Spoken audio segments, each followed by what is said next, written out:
بعض اوقات انسان پر بیماری یا کوئی بھی تکلیف اس کے اپنے ہاتھوں کی کمائی سے آتی ہے، یعنی اس کا اپنا کوئی گناہ یا قصور ہوتا ہے جس کی بنا پر اسے وہ تکلیف پہنچتی ہے. قرآن مجید میں آتا ہے وَمَا أَصَابَكُم مِّن مُّصِيبَةٍ فَبِمَا كَسَبَتْ أَيْدِيكُمْ وَيَعْفُو عَن كَثِيرٍ،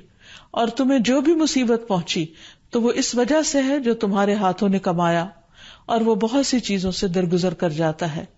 اسی طرح بعض اوقات انسان کی بیماریاں اس کے کسی گناہ کا نتیجہ ہوتی ہیں.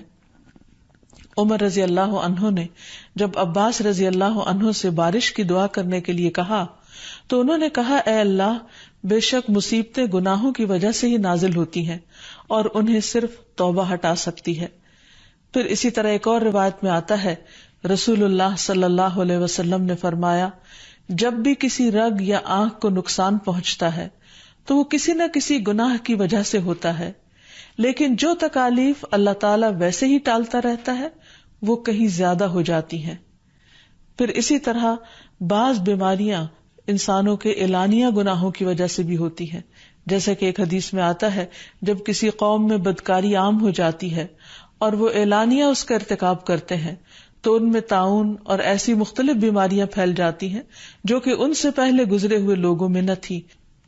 ابو امامہ باہلی سے روایت ہے کہ نبی صلی اللہ علیہ وسلم نے فرمایا جس بندے کو بھی بیماری سے پچھاڑ دیا گیا ہو تو اللہ تعالیٰ اسے جب بیماری سے اٹھاتا ہے تو وہ پاک ہوتا ہے. تو یہ ایک حقیقت ہے کہ انسان کے گناہ اس کے لیے مشکلات کا سبب بنتے ہیں. امام ابن القیم الجوزیہ لکھتے ہیں، ان کی ایک مشہور کتاب ہے الداء والدواء، بیماریاں اور علاج. اس میں وہ کہتے ہیں کہ کوئی بھی گناہ ایسا نہیں کہ جس کے اثرات نہ ہوں.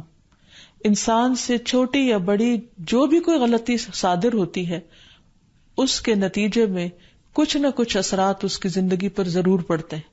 ہاں اگر اللہ تعالیٰ معاف کر دے تو وہ اور بات ہے، ورنہ ہر گناہ کی ایک تاثیر ہوتی ہے، اور ان تاثیرات میں سے ایک چیز یہ ہے کہ انسان مختلف قسم کی بیماریوں میں مبتلا ہو جاتا ہے. اسی لیے ہم دیکھتے ہیں کہ جب انسان بیماری میں مبتلا ہوتا ہے تو اللہ تعالیٰ اس بیماری کو اس کے گناہوں کا کفارہ بنا دیتے ہیں. جیسے حدیث میں آتا ہے کہ جس مسلمان کو کانٹا چبھے یا اس سے زیادہ کوئی تکلیف پہنچتی ہے تو اللہ تعالیٰ اس کے ذریعے اس کے گناہوں کو اس طرح دور کر دیتا ہے جس طرح درخت سے اس کے پتے جھڑتے ہیں. تو اس سے ہمیں یہ پتہ چلتا ہے کہ بیماریوں کے آنے کے مختلف اسباب ہوتے ہیں. بیماری بہرحال جس بھی وجہ سے آئے، لیکن اصل چیز دیکھنے کی یہ ہے کہ مومن کا رویہ کیا ہے. مومن کو اگر کوئی کانٹا بھی چبھتا ہے تو وہ اس پر صبر کرتا ہے.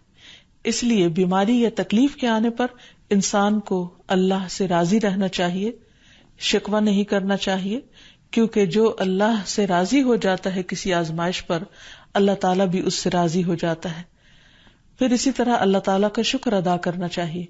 کیونکہ بیماری اس سے زیادہ شدید بھی ہو سکتی تھی. لہذا انسان کو اللہ تعالیٰ جس حال میں رکھے انسان اس پر شکر گزار رہے. پھر یہ کہ انسان کسی بھی بیماری میں کسی بھی قسم کی ہو اور زندگی کے کسی بھی حصے میں ہو، اس میں مایوس نہ ہو، پر امید رہے کہ بیماری دور ہو جائے گی. پھر اسی طرح اگر بیماری طول پکڑ جائے تو انسان کو گھبرانا نہیں چاہیے، کیونکہ ہر گزرنے والا لمحہ انسان کے درجات میں اضافے کا سبب بنتا ہے اور اس کے گناہ مسلسل جھڑتے چلے جاتے ہیں حتیٰ کہ انسان بالکل پاک صاف ہو جاتا ہے. پھر اسی طرح انسان کو بیماری کی حالت میں دوسروں سے شکوے شکایات نہیں کرنی چاہیے، کیونکہ بیماری اللہ کے اذن سے آتی ہے، اور جب انسان ہر ایک کے آگے رونے لگتا ہے تو گویا وہ اللہ تعالیٰ کا شکوہ کر رہا ہوتا ہے، جو چیز اللہ تعالیٰ کو پسند نہیں. پھر اسی طرح منہ سے برے الفاظ نہیں نکالنے چاہیے، بیماریوں کو کوسنا نہیں چاہیے، اور پھر ایسے الفاظ نہیں ادا کرنے چاہیے کہ مجھے لگتا ہے کہ اس بیماری میں میری زندگی چلی جائے گی، یا یہ کہ کسی مریض کی عیادت کے لیے جا کر اس کو اس قسم کی بات نہیں کرنی چاہیے، خواہ کتنی ہی خطرناک بیماری کیوں نہ ہو. ہمیشہ اسے امید دلانے چاہیے، کیونکہ مایوسی کے الفاظ اور برے بھلے اور منفی قسم کی باتیں اللہ تعالیٰ کو پسند نہیں، اور انسان ویسے بھی جیسے سوچتا ہے پھر اس کے ایکشن اس کے مطابق ہونے لگتے ہیں.